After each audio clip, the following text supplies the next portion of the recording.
paz de nosso Senhor e Salvador Jesus Cristo, estamos iniciando mais um EBD na TV. Eu sou o pastor Henrique, moro atualmente em Americana, São Paulo.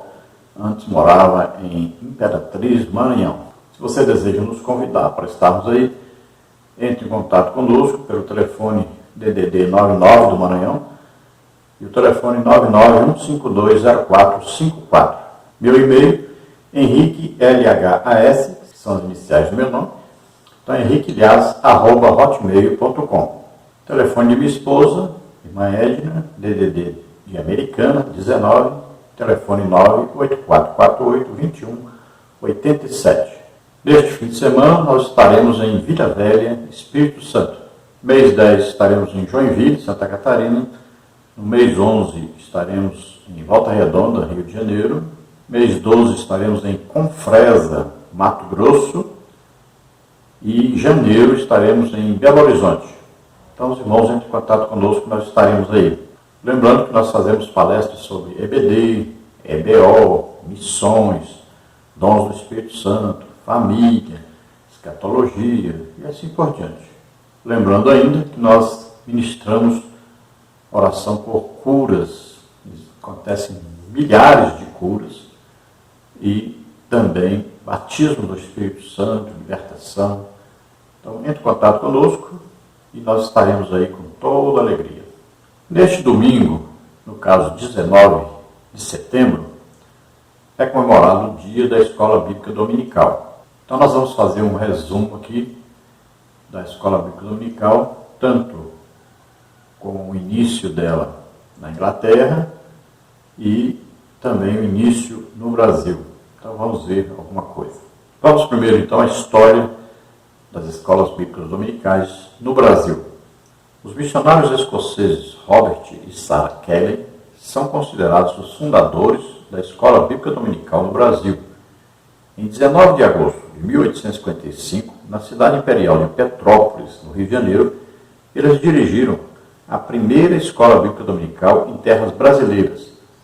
Sua audiência não era grande, apenas 5 crianças assistiram àquela aula, mas foi suficiente para que seu trabalho florescesse e alcançasse os lugares mais retirados de nosso país. Essa mesma Escola Bíblica Dominical deu origem à Igreja Congregacional do Brasil.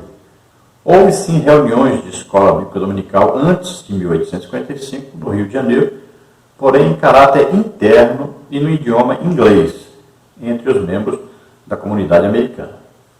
Hoje, no local onde funcionou a primeira Escola Bíblica Dominical no Brasil, acha-se instalado um colégio, mas ainda é possível ver o memorial que registra este tão singular momento do ensino da Palavra de Deus em nossa terra. Agora vamos ver um pequeno resumo da história da Escola Bíblica Dominical no mundo. As origens da Escola Bíblica Dominical remontam aos tempos bíblicos, quando o Senhor ordenou ao seu povo Israel que ensinasse a lei de geração a geração. Dessa forma, a história do ensino bíblico descortina-se a partir dos dias de Moisés, passando pelos tempos dos reis, dos sacerdotes e dos profetas, de Esdras, do ministério terreno do Senhor Jesus e da primitiva igreja. Não fossem esses inícios tão longínquos, não teríamos hoje a Escola Bíblica Dominical. Porém, antes de sumariarmos a história da Escola Bíblica Dominical em sua fase moderna, faça-me evocar os grandes vultos do cristianismo que muito contribuíram para o ensino e divulgação da Palavra de Deus. Como esquecer os chamados pais da igreja e aqueles que lhes seguiram o exemplo? Lembremos-nos de Orígenes, Clemente de Alexandria, Justino o Mártir, Gregório Nazianzeno, Agostinho e outros doutores igualmente ilustres, todos eles magnos discipuladores. E o que dizer do doutor Lutero, grande reformador do século XVI? Apesar de seus grandes e inadiáveis compromissos, ainda encontrava tempo para ensinar as crianças, haja vista o catecismo que lhes escreveu. Foram esses piedosos de Cristo abrindo caminho até que a Escola Bíblica Dominical adquirisse os atuais contornos. A Escola Bíblica Dominical, no nosso tempo, nasceu de visão de um homem que, compadecido com as crianças de sua cidade, quis dar-lhes um novo e promissor horizonte. Como ficar insensível ante a situação daqueles meninos e meninas que, sem rumo, perambulavam pelas ruas de Gloucester? Nessa cidade, localizada no sul da Inglaterra, a delinquência infantil era um problema que parecia insolúvel. Aqueles menores roubavam, viciavam-se e eram viciados, achavam-se sempre envolvidos nos piores delitos. É neste momento tão difícil que o jornalista episcopal Robert Hakes entra em ação. Tinha ele 44 anos quando saiu pelas ruas a convidar os pequenos transgressores a que se reunissem todos os domingos para aprender a palavra de Deus. Juntamente com o ensino religioso, ministrava-lhes Hakes várias matérias seculares, matemática, história e a língua materna, em inglês. Não demorou muito e a escola de Hakes já era bem popular. Entretanto, a oposição não tardou a chegar. Muitos eram os que o acusavam de estar quebrantando domingo. Onde já se viu comprometer o dia do Senhor com esses moleques? Será que o Sr. Hakes não sabe que o domingo existe para ser consagrado a Deus? Robert Hakes sabia muito bem. Ele também sabia que Deus é adorado através de nosso trabalho amoroso e incondicional. Embora haja começado a trabalhar em 1780, foi somente em 1783, após 3 anos de oração, observações e experimentos, que Robert Hakes resolveu divulgar os resultados de sua obra pioneira. No dia 3 de novembro de 1783, Hakes publica em seu jornal o que Deus operara e continuava a operar na vida daqueles meninos de Gloucester. Eis porque a data foi escolhida como o dia da fundação da Escola Bíblica Dominical. Muito apropriadamente escreve o pastor Antônio Gilberto. Mal sabia Hakes que estava lançando os fundamentos de uma obra espiritual que atravessaria os séculos e abarcaria o globo, chegando até nós a ponto de ter hoje dezenas de milhões de alunos e professores, sendo a maior e mais poderosa agência de ensino da Palavra de Deus de que a Igreja dispõe. Tornou-se a Escola Bíblica Dominical tão importante que não podemos conceber uma igreja sem ela. Haja vista que, no dia universalmente consagrado à adoração cristã, nossa primeira atividade é justamente ir a esse prestimoso educandário da Palavra de Deus. É aqui onde aprendemos os rudimentos da fé e o valor de uma vida inteiramente consagrada ao serviço do Mestre. A S. Longman afirmou, certa vez, muito acertadamente, extinga a Escola Bíblica Dominical e dentro de 15 anos a sua igreja terá apenas a metade dos seus membros. Quem haverá de negar a gravidade de Longman?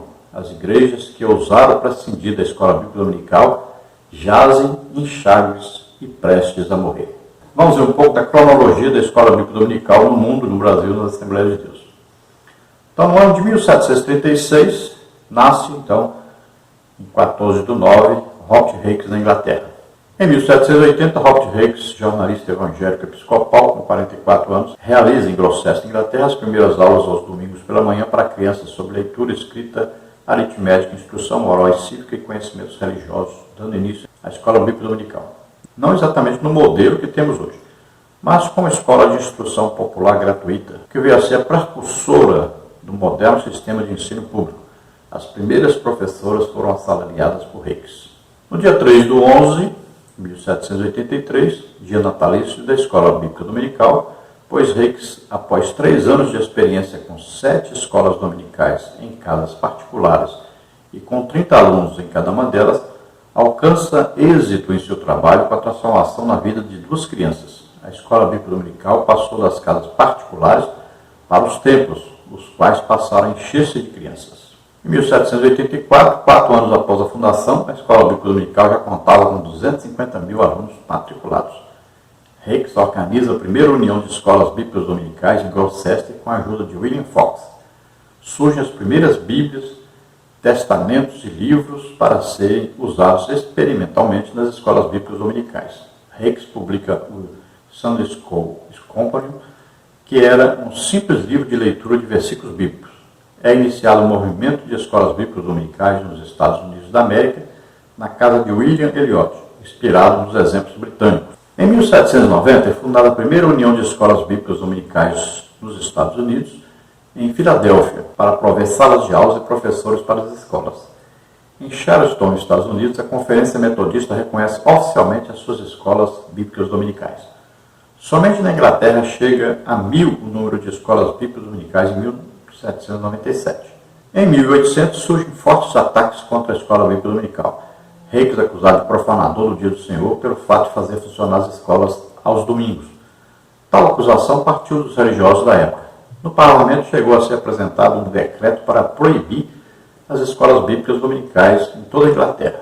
Tal decreto jamais foi aprovado. Em 1810, o movimento já contava com mais de 3.000 escolas bíblicas dominicais e com aproximadamente 275.000 alunos matriculados. Em 1811, começa a separação de classes para que adultos analfabetos, assim como as crianças, também pudessem aprender a ler a Bíblia. O movimento chega a 400.000 alunos matriculados só na Inglaterra. E, dia 5 de 4 de 1811, morre Robert Hicks, aos 76 anos de idade, tendo a escola bíblica dominical se espalhado por toda a Inglaterra e em todas as outras partes do mundo. Em 1820, começam os primeiros passos para congregar as uniões locais de escola bíblica dominical numa central, União Americana de Escolas Bíblicas Dominicais. Em 1824, 25/5, a União Americana de Escolas Bíblicas Dominicais em Filadélfia, Estados Unidos, torna-se representante nacional de 723 escolas afiliadas e 50.000 alunos. Em 1831, as escolas bíblicas dominicais chegam a 1.250.000 alunos matriculados, cerca de 25% da população da Inglaterra na época. Em 3 de 10 de 1832, é realizada então a primeira Convenção Nacional de União Americana de Escolas Bíblicas Dominicais em New York. Em 1836, o reverendo Just Spalding, da Igreja Metodista, organiza no Rio de Janeiro, entre estrangeiros, uma congregação com cerca de 40 pessoas e, em junho, abre uma escola bíblica dominical com 30 alunos, dos quais alguns eram brasileiros, ensinados na sua própria língua. Em 19 de 8 de 1855, Robert Kelly e sua esposa, a doutora Sarah Paul, casal de missionários escoceses, realizam a primeira aula de escola bíblica dominical para 5 crianças em sua residência na cidade de Petrópolis, Rio de Janeiro, o que resultaria na fundação da Igreja Evangélica Fluminense, embrião da Igreja Congregacional. Em 1911, 2 meses após a fundação das Assembleias de Deus, é realizada a primeira aula de escola bíblica dominical na casa do irmão José Batista Carvalho, na Avenida São Jerônimo, em Belém, Pará. Em 1920, começa a circular como suplemento do jornal Boa Semente, em Belém, Pará, os Estudos Dominicais, o embrião da atual revista Lições Bíblicas para Jovens e Adultos. Em 1930 é lançada então a revista Lições Bíblicas para Adultos, inicialmente comentada pelos missionários suecos Samuel Nyström e Nils Kessberg. A CPAD ainda não tinha sido fundada. Em 1932, de 25 a 31/7, é realizada a 11ª Convenção Mundial de Escolas Bíblicas Dominicais no Teatro Municipal do Rio de Janeiro. Em 1943, lançada a primeira revista para crianças na Escola Bíblica Dominical das Assembleias de Deus, escrita pelas professoras Naí Soares e Cacilda de Brito. Em 1955, surge nova revista infantil da CPAD, chamada Lições Bíblicas para Criança, para as idades de 6 a 8 anos. Publicado o primeiro comentário de lições bíblicas de autoria do missionário sueco Eurico Bergsten, que viria ser o comentarista com o maior número de lições escritas, 35. Em 19 de 8 de 1955, completados 100 anos de fundação das escolas bíblicas do Brasil. Em 1973, novamente lançada pela CPAD, uma revista para crianças como iniciativa e comentários do pastor José Pimentel de Carvalho sob o título Minha Revistinha, para as idades de 4 a 5 anos. Em 1974, fundado o Departamento da Escola Bíblica Dominical da CPAD, atual setor de educação cristã, sob a chefia do pastor Antônio Gilberto. Aí então um pequeno resumo sobre a Escola Bíblica Dominical. Vamos então à nossa lição. Pedimos a você que dê aí um like, gostei aí embaixo. Também se inscreva no nosso canal e divulgue para alguém. Passe aí o link dos nossos estudos, nossos vídeos, nossos slides. Passe para alguém para ajudar outro alguém também. Divulgue o nosso trabalho. Vamos então à lição de hoje. Nós estamos estudando neste trimestre nas revistas da CPAD com o tema O Plano de Deus para Israel em meio à infidelidade da nação. as correções e os ensinamentos divinos no período dos reis de Israel. O comentarista da CPAD deste trimestre é o pastor Clayton Pomeranic. Hoje estaremos estudando a lição de número 12, que tem como título o reinado de Josias. Estaremos vendo aí na lição de hoje os seguintes tópicos e subtópicos. Você vê então no tópico número 1, Josias repara o templo. Subtópico 1, achei o livro da lei no templo do Senhor. Subtópico 2, o rei rasgou suas vestes. Subtópico 3, entendendo a vontade de Deus. No tópico 2, nós temos aí a renovação do pacto com o Senhor. Subtópico 1, a leitura do livro diante do povo. Subtópico 2, a destruição dos ídolos. E aí no tópico 3, nós temos a celebração da Páscoa. A celebração da Páscoa e a restauração do culto e dos ofícios do templo. Subtópico 2, a maior Páscoa da monarquia. Vamos ao texto-aula, que diz assim: Então disse o sumo sacerdote Ilquias ao escrivão Safã: Achei o livro da lei na casa do Senhor. E Ilquias deu o livro a Safã, e ele o leu. Segundo de Reis 22:8. Então, uma coisa incrível, né? E a gente fica até assustado de ver. O sacerdote achou o livro do Senhor na casa do Senhor. Não é incrível?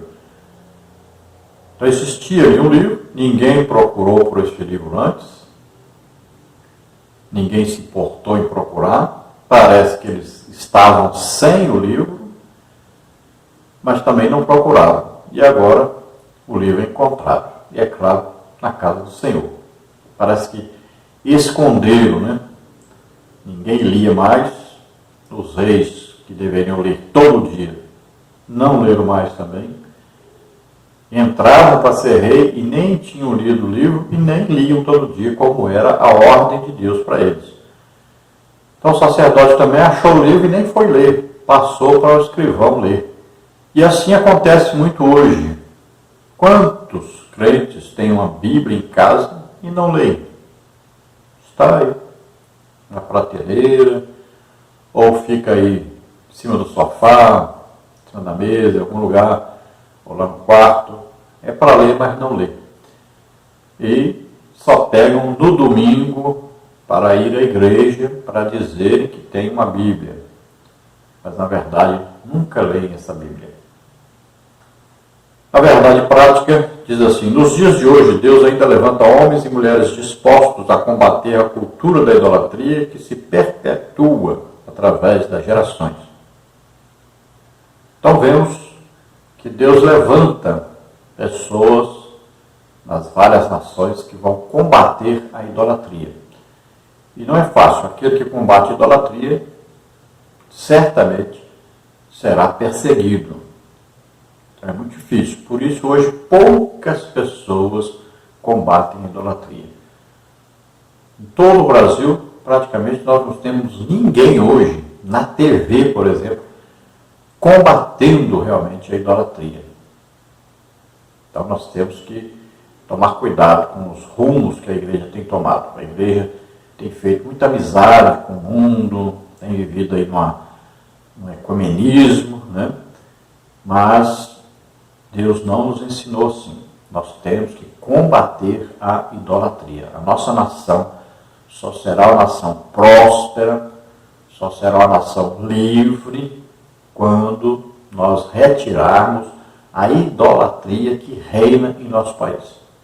E essa idolatria começa desde o presidente até passando aí por todos os deputados, senadores, juízes. Então a idolatria está em toda parte do nosso país e nós precisamos combater essa idolatria. É o maior impedimento que existe para a nossa nação prosperar e viver em paz. Vamos à leitura bíblica em classe, que está em 2º livro de Reis, 22, de 3 a 5, depois versículo 8, depois capítulo 23, versículos de 2 a 5, versículo 21, 22 e 25. Leiamos. Sucedeu, pois, que no ano 18º do rei Josias, o rei mandou o escrivão Safã, filho de Azalias, filho de Mesulão, à casa do Senhor, dizendo: sobe a Ilquias, o sumo sacerdote, para que tome o dinheiro que se trouxe à casa do Senhor, o qual os guardas do umbral da porta ajuntaram do povo, e que o deem na mão dos que tenham cargo da obra e estão encarregados da casa do Senhor, para que o deem àqueles que fazem a obra que há na casa do Senhor, para repararem as fendas da casa. Então disse o sumo sacerdote Ilquias ao escrivão Safã: achei o livro da lei na casa do Senhor.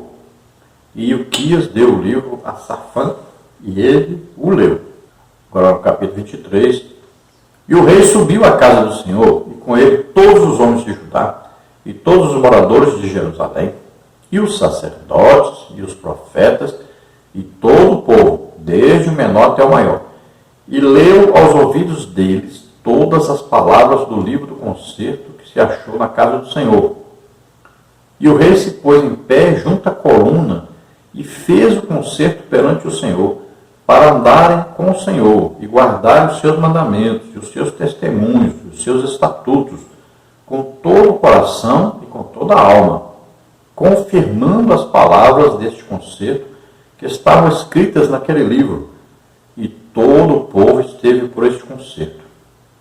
E o rei mandou ao sumo sacerdote Ilquias, e aos sacerdotes da segunda ordem, e aos guardas do umbral da porta, que se tirassem do templo do Senhor todos os utensílios que se tinham feito para Baal, e para o bosque, e para todo o exército dos céus, e os queimou fora de Jerusalém, nos campos de Cedron, e levou as cinzas deles a Betel.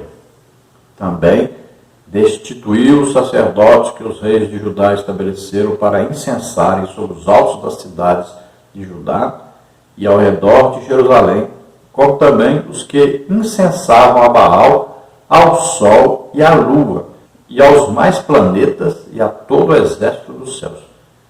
E o rei deu ordem a todo o povo, dizendo: celebrai a Páscoa ao Senhor vosso Deus, como está escrito no livro do concerto.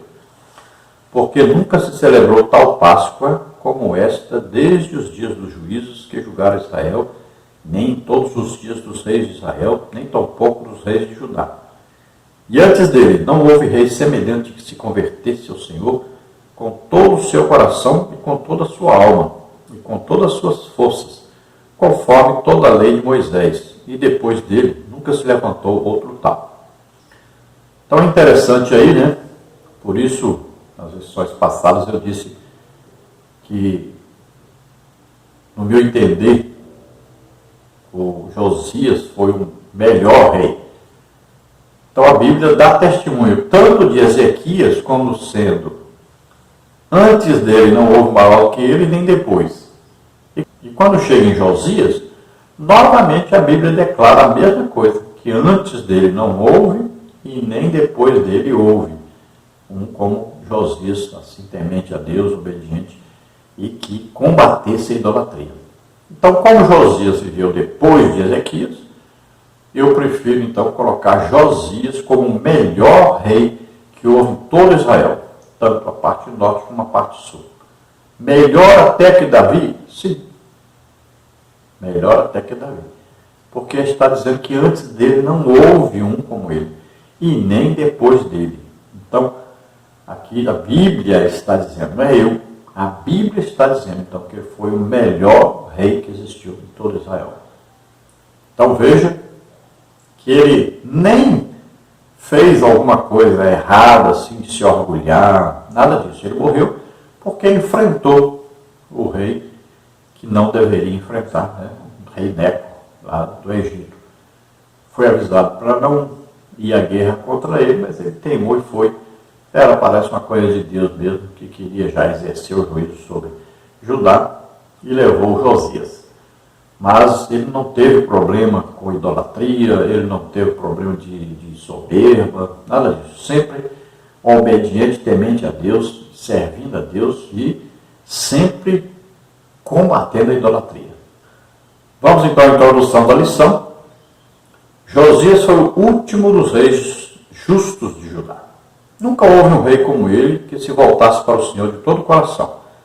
Este grande monarca e fiel homem de Deus expurgou o país de todas as falsas divindades ali colocadas por seus ancestrais. E ao saber que o livro da lei havia sido encontrado dentro do templo, iniciou em seu reino a maior e mais impactante renovação espiritual vista entre todas as tribos de Israel. Então Josias foi o último rei fiel a Deus de Judá. Sabemos que na parte norte, território de Israel, então nenhum dos reis foi fiel a Deus. Todos foram idólatras. E na parte sul de Judá, podemos citar também poucos reis que foram fiéis a Deus e nunca se entregaram à idolatria. Podemos citar aí 4 que nunca se entregaram à idolatria, principais, Saul, Davi, Ezequias e Josias. Lembrando que Saul acabou consultando uma feiticeira, Mas de idolatria, então, Davi, Ezequias e Josias são os 3 que se destacam, são mais fiéis a Deus, que nunca participaram então, de idolatria. E a gente também aprende uma lição muito grande aí, que é sobre os reis e seus filhos. Apesar de Davi ser um homem que nunca se entregou à idolatria, seu filho Salomão se entregou à idolatria. Seu neto, Roboão, se entregou à idolatria. Veja só. Vamos, Ezequias, que nunca se entregou à idolatria, mas o seu filho Manassés, olha só, do melhor rei, vamos botar aí Ezequias e Josias, então do melhor nasceu o pior rei de Judá, que é Manassés, filho de Ezequias. Veja só. Aí de Manassés já vem o Amon, que foi também idólatra, e veja só, de um rei idólatra nasce um rei como Josias, tremendamente fiel a Deus, considerado então o melhor rei de todo Israel, mais fiel a Deus. Mas nasceu de um pai idólatra. Agora é interessante notar que a Bíblia sempre diz, era filho de, aí fala o nome da mãe. Então a mãe tem muita influência na educação do filho. Então nós vamos ver que esses reis, quando foram fiéis, eles nasceram de uma mãe que tinha uma comunhão com Deus e que ensinou seus filhos sobre Deus. Então nós podemos ver que a Bíblia indica isso. É importante prestar atenção nisso. Quem passa mais tempo com os filhos? É claro que não é o rei. O rei está ocupado governando a nação. Assim como na casa de cada crente. Quem passa mais tempo com os filhos é a mãe. Então veja só, depende muito da mãe. Se a mãe for temente a Deus, então ela poderá aí, imprimir no caráter dos seus filhos esse temor a Deus. Então é muito importante prestarmos atenção nisso. Sempre a Bíblia diz, e o rei tal era mau, fez o que era mal, e a sua mãe era fulano de tal. Pode olhar, na Bíblia sempre diz, sua mãe era fulano de tal. Faz questão de citar o nome da mãe. Então prestemos atenção nisso, é muito importante. Mães tementes a Deus, então tem a tendência dos seus filhos serem tementes a Deus. Então Josias foi o rei que mais combateu a idolatria, mandou destruir toda a idolatria, tirar tudo que não prestava, que foi colocado ali dentro do templo, por Manassés, por Amon.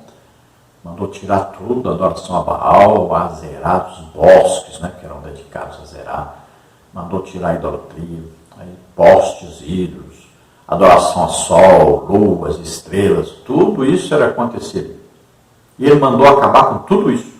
Então ele fez uma limpeza geral mesmo. Depois que Josias morre, o povo volta à idolatria. E também o juízo de Deus foi determinado sobre Judá no tempo de Manassés. Então, Josias, como fez isso, no tempo dele não aconteceu que Judá fosse levado cativo para a Babilônia por Nabucodonosor. Deus, então, preservou a época do Josias. E isso foi dito pela profetisa Uda, né, que Josias mandou consultar ela, o que estava acontecendo. Depois que ele leu no livro do Senhor, aí ele percebeu que estavam todos em pecados, que estavam todos destinados à ira de Deus, a serem expulsos, serem vencidos, derrotados pelos inimigos. Então, ele manda perguntar, para saber o que Deus quer falar sobre isso. Então, naquele tempo, havia uma profetisa Uda, que morava na parte baixa de Jerusalém, a parte dos pobres, e ele manda consultar. E ela, então, diz, através do Senhor, que havia um juízo determinado sobre a nação. Mas Deus, por causa do coração de Josias, do seu amor para com Deus, da sua fidelidade a Deus, não ia levar os cativos durante o reinado de Josias. Então Josias promove aí, o ensino da palavra de Deus na nação, o combate à idolatria, mas é aquele negócio, o povo parecia ter se convertido, mas foi só Josias morrer e o povo voltou à idolatria. No tópico 1, então, temos Josias repara o templo. Subtópico 1, achei o livro da lei no templo do Senhor. Com seu desejo de realizar reparos na casa do Senhor, Josias ordenou a Safã, o escrivão, e a outros assessores que fossem ao encontro do sumo sacerdote Ilquias e arrecadassem todos os possíveis recursos financeiros, segundo de Reis 22:4. Pode-se imaginar a enorme surpresa que teve o escrivão do rei ao receber do sumo sacerdote Ilquias a notícia de que o livro do Senhor havia sido achado dentro da casa do Senhor, segundo de Reis 22:8. Por esse relato, percebe-se como era o nível de desinteresse das coisas de Deus por quem deveria zelar, não apenas pelo sagrado livro, mas pelo cumprimento das leis divinas expressas nele. Então nós vemos aí que ele começa realmente a assumir o reino, a comandar o reino, e ele então vai agora exercer influência sobre todos, e ele passa então a desejar terminar com a idolatria toda e também ensinar o povo a palavra de Deus e viver de maneira fiel realmente a Deus. Nós vamos ver que só 22 anos depois do reinado de Josias é que vem o cativeiro. Então não é no tempo de Josias nem imediatamente após, mas só 22 anos depois. O nome Josias significa aquele que Deus cura. Ele é filho de Amon com Gedida. Lembremos que no primeiro livro de Reis, capítulo 3, versículo 1, um profeta foi a Jeroboão, que estava oferecendo incenso naqueles bezerros de ouro, E o profeta disse que Deus levantaria um homem chamado Josias, que ia destruir aquela idolatria de Jeroboão. Vejam só, já estava previsto, até o nome foi dado por Deus da pessoa que destruiria aquela idolatria. E aconteceu então exatamente com Josias, essa destruição desses altares que Jeroboão construiu. Então o profeta ali predisse que Josias ia pegar os sacerdotes que ofereciam sacrifícios ali, aqueles bezerros, a Baal, a Zerá também, seriam queimados naquele altar.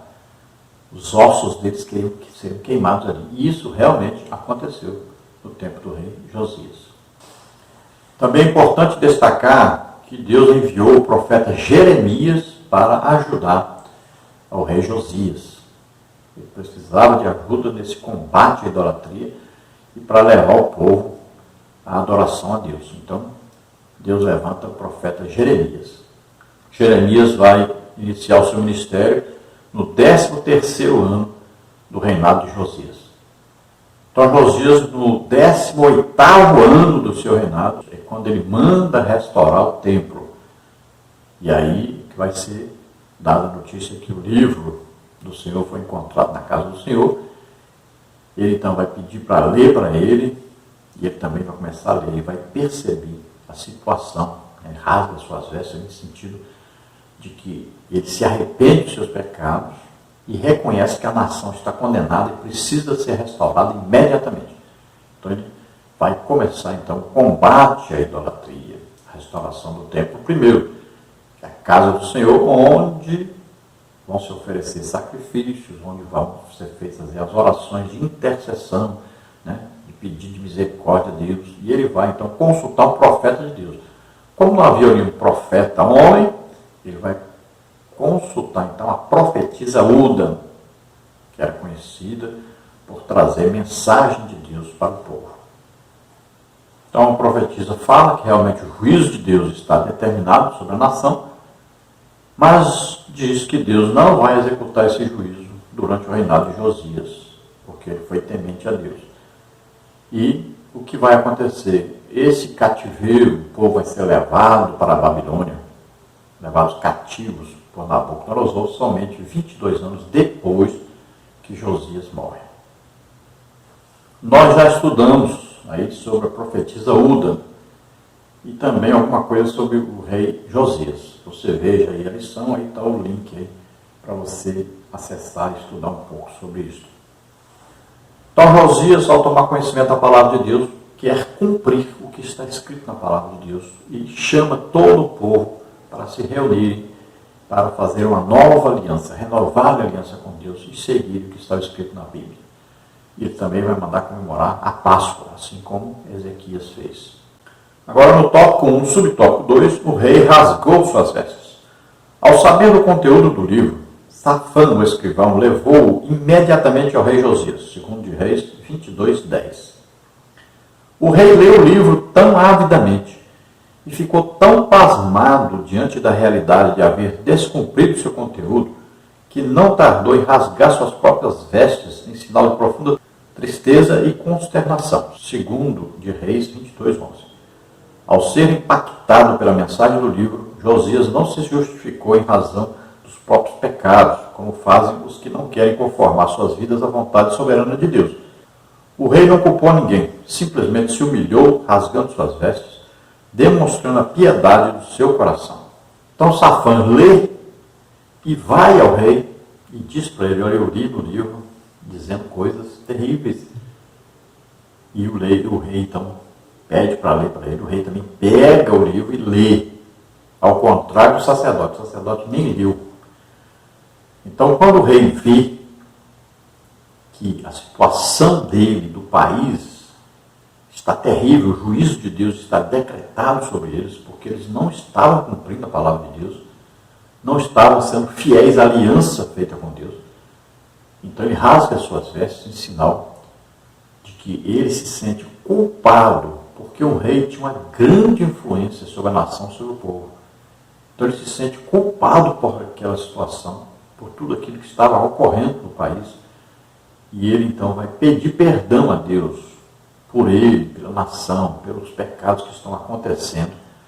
E ele então vai fazer aquilo que é preciso fazer, que está dentro da palavra de Deus, para poder resolver essa situação antes que o juízo viesse.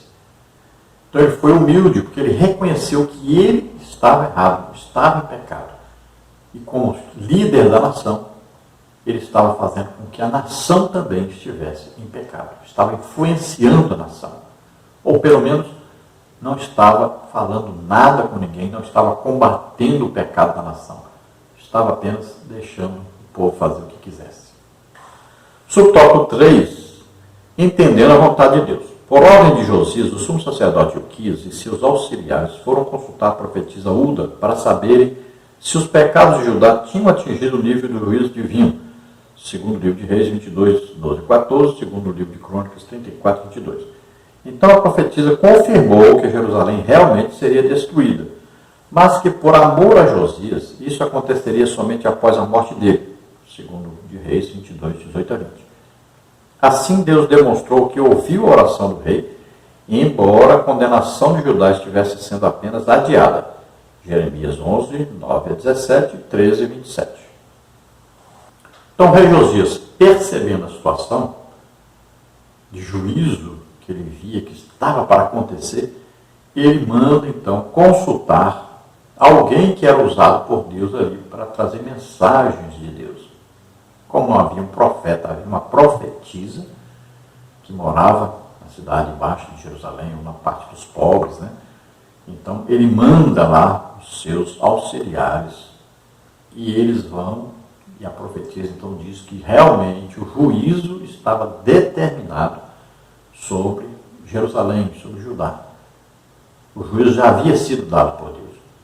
Agora, ela também diz uma coisa boa. Deus revela a ela que esse juízo, apesar de já estar determinado, não aconteceria nos dias de Josias. Deus viu o coração de Josias, viu o desejo dele de se arrepender, de fazer com que o povo se arrependesse, de tirar a idolatria.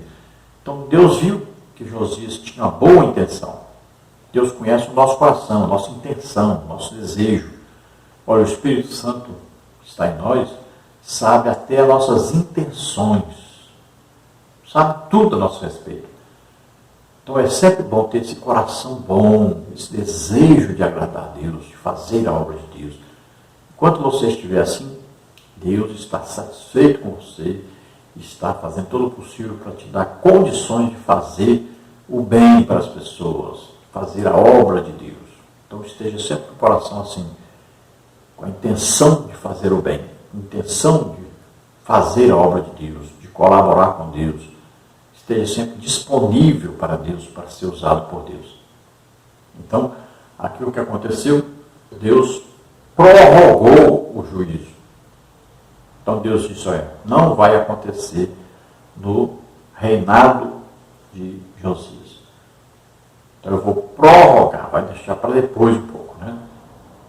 E veja que o rei Ezequias, quando Deus disse que não ia fazer o juízo no tempo dele, ele só disse, que bom, graças a Deus, né? Então que venha sobre os outros. Mas Josias não, Josias, ele pega e vai levar o povo ao arrependimento, levar o povo a terminar com a idolatria. Então ele tenta ainda salvar o povo. E veja bem que ele consegue na época do seu governo. Ele consegue, então, fazer com que o povo, pelo menos durante o seu governo, estivesse em comunhão com Deus, celebrando a Páscoa, né? Escutando a palavra de Deus, destruindo a idolatria, adorando um Deus só, um Deus único e verdadeiro, né? Porque não existe outro Deus, na verdade. Então, ele consegue preservar aqueles durante o seu reinado. Assim também nós temos que ver. Será que nós estamos preservando o nosso país, no tempo que nós estamos aqui? O que nós estamos fazendo para evitarmos o juízo de Deus que está decretado sobre todos os ímpios pecadores? Será que nós conseguimos adiar isso? Será que Deus olha para nós e fala assim, eu vou adiar por causa desses, eu vou adiar o juízo que eu estou determinando sobre essas pessoas? Então nós estamos aqui na terra para fazermos isso. Nós temos que pregar o Evangelho a toda criatura. Nós temos que livrar o máximo de pessoas possível para evitar o juízo de Deus sobre essas pessoas. Imagine quantos morrem sem nunca ouvir o Evangelho. Então nós temos que evitar que essas pessoas sejam condenadas. Para isso elas precisam ouvir o Evangelho e serem salvas. É nossa função. Vamos agora ao tópico 2, a renovação do pacto com o Senhor. Subtópico 1, a leitura do livro diante do povo. Josias, como líder zeloso pelo cumprimento da palavra de Deus, sabia que a reforma não teria êxito se todos não fossem envolvidos. Por isso convocou todas as autoridades de Judá e de Jerusalém, todo o povo, do mais simples ao mais importante, para se reunirem no templo do Senhor e ouvir a leitura da lei de Deus, segundo de Reis 23, 1 e 2. Ouvindo a mensagem, o povo preparou o coração para uma nova aliança com o Senhor. O verdadeiro avivamento começa com a escuta da palavra de Deus. Quando a Bíblia passa a ser ouvida com seriedade, o coração é quebrantado, a nossa vida é avivada, o Espírito Santo faz morada. O avivamento por meio da palavra é duradouro. Então veja que quando Josias vê a situação, sabe que o juízo está determinado sobre Jerusalém, sobre todo Judá, o que ele faz? Reúne o povo, todos, desde as crianças aos mais velhos, desde os mais importantes até os últimos. Todos são convocados e ali, diante do templo, todos vão ouvir a palavra de Deus. e vão agora perceber que eles estavam todos condenados a serem destruídos. O juízo estava determinado sobre eles. Então o que acontece? Quando a pessoa ouve a palavra de Deus e ouve o juízo que está determinado sobre o pecado, então essa pessoa vai fazer uma das duas coisas. Ou essa pessoa decide continuar no pecado, ou essa pessoa decide se arrepender de seus pecados e começar uma vida nova com Deus. Então veja que ao ouvir a palavra de Deus, o povo foi levado ao arrependimento, a renovar a aliança com Deus e agora viver uma vida diferente, agora combatendo a idolatria, adorando ao único Deus verdadeiro. E o povo agora vai ouvir diariamente a palavra de Deus, vai congregar e o povo vai agora tomar a decisão de servir somente a Deus. Então Josias consegue um grande avivamento que vai preservar aqueles durante a sua época, preservar do juízo que estava determinado sobre eles. Quem vai sofrer esse juízo serão então aqueles que virão depois do seu reinado. Então sempre o avivamento começa assim, né? É uma pessoa que começa a ler a Bíblia todos os dias, estudar a palavra de Deus, vendo aí que Jesus está vindo nos buscar e que muita gente, né, a grande maioria das pessoas estão condenadas, vão para o inferno. Então essa pessoa sente o amor de Deus por essas pessoas. Então ela vai fazer o quê? Orar, interceder a Deus, vai buscar a Deus, estudando a palavra de Deus, orando muito, jejuando, intercedendo por essas pessoas e evangelizando. Não adianta nada, não existe avivamento sem evangelização. Porque o desejo de Deus é a salvação das pessoas. Então, olha só, oração, estudo da palavra de Deus, jejum e evangelização. Aí acontece o avivamento. O que nós vemos na maioria das igrejas é isso. As pessoas estão congregando, estão louvando a Deus, estão lendo a Bíblia, estudando a Bíblia, tem escola bíblica dominical. Mas não existe evangelização. Não tem jeito de haver avivamento sem evangelização. Então é preciso ganhar almas. Ganhar almas. E nessa época que nós estamos vivendo, nós precisamos evangelizar aqueles que não estão mais congregando, que é um grande número de pessoas que durante a pandemia pararam de congregar e continuam sem congregar. Tem pessoas que estão aí com depressão, ansiedade, pessoas que ainda continuam com medo de congregar. Mas veja bem, agora tem remédio para aí, o Covid-19, tem vacina, né? A igreja deve incentivar todos a se vacinarem 2 vezes, pelo menos. Então, não existe mais aquele terror. Então, precisamos educar o povo, ensinar. E devemos evangelizar, buscá-los de volta e também ganharmos mais almas. Lembrando que os nossos estudos estão aí no nosso blog e na nossa página na internet. Temos também os slides, né? Que você pode acessar tudo isso gratuitamente. No tópico 2, a renovação do pacto com o Senhor. Subtópico 2, a destruição dos ídolos. No início de sua reforma, quando tinha completado 8 anos de reinado, o rei Josias reparou o templo, tirando todos os utensílios que tinham sido feitos para Baal, segundo de Reis 22:1, 23:2. Além disso, ele expurgou as imundícias idolátricas de todas as cidades de Judá e só voltou a Jerusalém quando todo o trabalho de limpeza havia terminado, segundo de Reis 23:4-20. O coração de Josias fervia de amor pelo Deus de Abraão, tão ultrajado por seu povo. Então, quando o templo foi restaurado, né, aí, no 18º ano do rei Josias, né, Josias vai estabelecer agora o quê? Uma limpeza geral no país, retirada da idolatria de toda parte. Então havia adoração à lua, às estrelas, ao sol, a Baal, a Azerá, vários tipos, né? Até a Moloque tinha. Veja bem, Amon, pai de Josias, ofereceu seus próprios filhos a Moloque.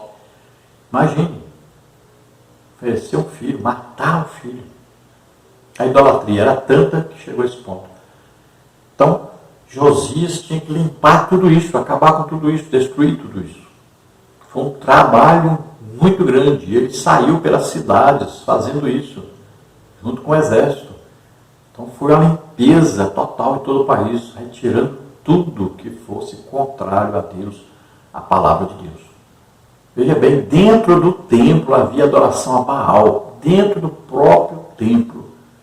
Então tudo isso foi retirado, tudo foi uma limpeza geral. No tópico 3 agora, a celebração da Páscoa. Subtópico 1, a celebração da Páscoa e a restauração do culto e dos ofícios do templo.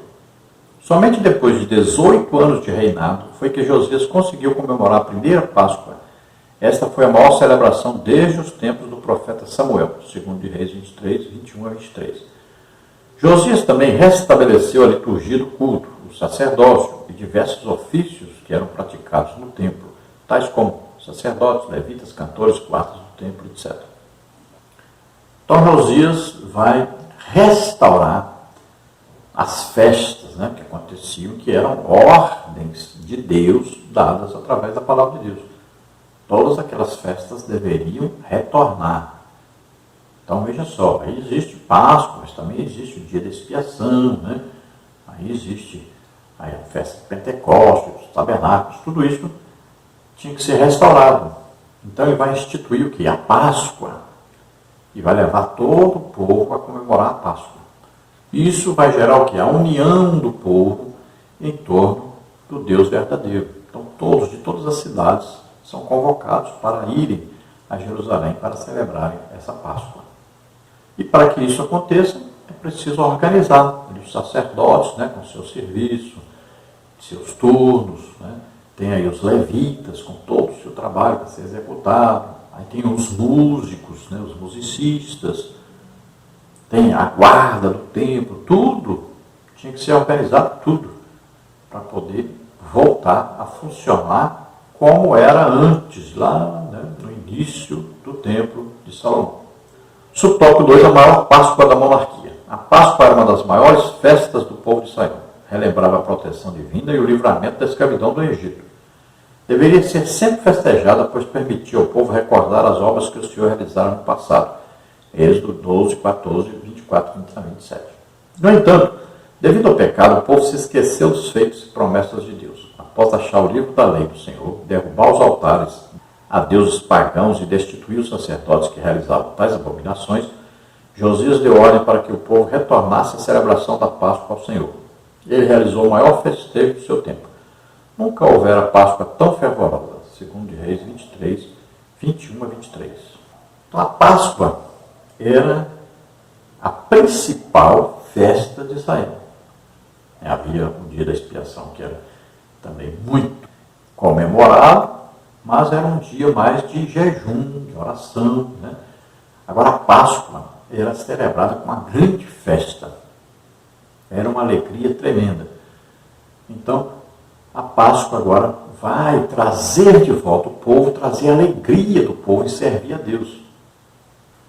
A Páscoa comemorava a saída do povo do Egito. Olha só, eram escravos e agora estavam libertos. Eles eram pobres, agora estavam ricos. Eles eram doentes, agora estavam curados, com saúde agora. Né? Salmo 105 diz isso. Então, olha só, isso é motivo de festa, de alegria.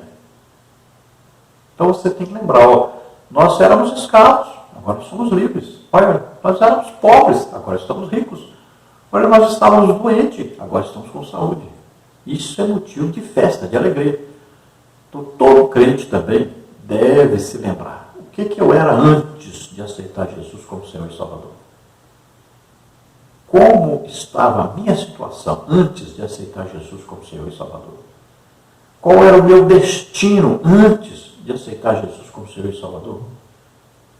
Então deve se alegrar no Senhor. Veja o que a Bíblia diz, o que é o reino de Deus? É paz, é justiça e é alegria no Espírito Santo. Glória a Deus. Então Josias promove aí uma grande festa, uma grande alegria entre o povo, uma grande conversão desse povo a Deus.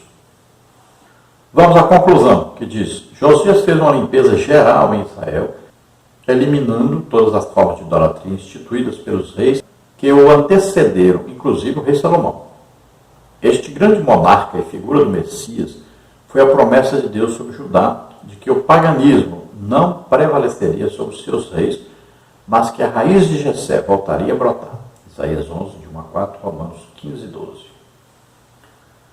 Então veja que Josias, ele fez uma limpeza geral de tudo o que foi colocado pelos reis desde Salomão. Imagine. Aqueles altos, por exemplo, né? Aquelas coisas de adoração debaixo das árvores, nos bosques, adoração feitas à lua, à estrela, ao sol. Tudo isso, os outros reis combateram a idolatria, mas não retiraram essas coisas. Então Josias acaba com toda a idolatria. Aí, ó, idolatria ao Deus Sol, Deus Lua, as estrelas, Moloque, Baal, Azerá. Tudo isso estava acontecendo. Então ele acaba com tudo isso. Ele destrói totalmente a idolatria. E tanto em Judá ali, em Jerusalém, como nas cidades vizinhas. E vai até Israel. Até os bezerros de ouro lá do Jeroboão, até naquele altar ele vai. Então destrói tudo. Mata os sacerdotes que estavam oferecendo sacrifícios a outros deuses. Então a limpeza geral realmente que ele faz e bem feita. Então nunca houve rei como Josias, nem antes e nem depois dele. Um rei que se voltasse tão totalmente assim para Deus e que fosse tão ativista assim, né? No combate à idolatria. Então ele destruiu, acabou com toda a idolatria em Israel. Isso é muito importante, porque quando o povo é levado cativo para a Babilônia, então lá eles agora já têm uma ideia do que é a idolatria, o que causa a idolatria para eles. Então eles foram deportados, levados cativos para a Babilônia por causa da idolatria. Então eles abandonam definitivamente a idolatria. Se Josias não tivesse feito isso, eles não abandonariam a idolatria nem no cativeiro. Então foi muito importante isso. Então esse povo nunca mais vai ser idólatra, nunca mais vai adorar a imagem. E é interessante que até durante a grande tribulação, quando o anticristo os enganasse passando pelo Messias, eles vão descobrir que ele é o anticristo, que ele não é o Messias, por causa da idolatria. Quando ele mandar colocar uma imagem sua dentro do templo, então eles vão perceber que ele não é o Messias. Olha, esse povo se converteu tanto da idolatria, saiu tanto da idolatria, que a idolatria do anticristo é que vai fazer com que eles escapem de servirem ao anticristo. Nós vamos orar agora. Se você deseja aceitar Jesus como Senhor e Salvador, entregar totalmente sua vida a Deus agora, faça isso. Vamos orar juntos. Se você está doente, está enfermo, nós vamos orar por você agora. E Jesus vai curar você agora. Acredite nisso. Jesus já levou na cruz nossos pecados, doenças, enfermidades, maldições. Tudo isso foi levado. Então acredite e receba sua cura. Receba o seu milagre agora. Pai querido, em nome de Jesus, te apresentamos, Senhor, essas vidas que se chegam a Ti, arrependidos dos seus pecados, se entregando a Ti agora, aceitando a Jesus Cristo, Teu Filho, como único Salvador e Senhor. Perdoa, Senhor, os seus pecados. agrada custe força que me harnessei. Deus se agrada do seu esforço, da sua entrega agora, em nome de Jesus. Aquele que está doente, está enfermo, receba agora a sua cura, receba o seu milagre agora, em nome de Jesus. Toca, Senhor Deus, agora. Solta, em nome de Jesus, todo o mal, solta essas vidas agora, em nome de Jesus. Amém? Glória a Deus, aleluia. Lembrando que neste fim de semana, dias 18 e 19, estaremos na ADNV, Assembleia de Deus Nova Vida, aí em Vila Velha, Espírito Santo, na rua Cacaueiro, 18, de Itapuã. É um congresso de EBD, Escola Bíblica Dominical, e também estaremos pregando, orando por batismo, cura, libertação, salvação, e Deus estará ali fazendo maravilhas. Esteja conosco e leve alguém com você.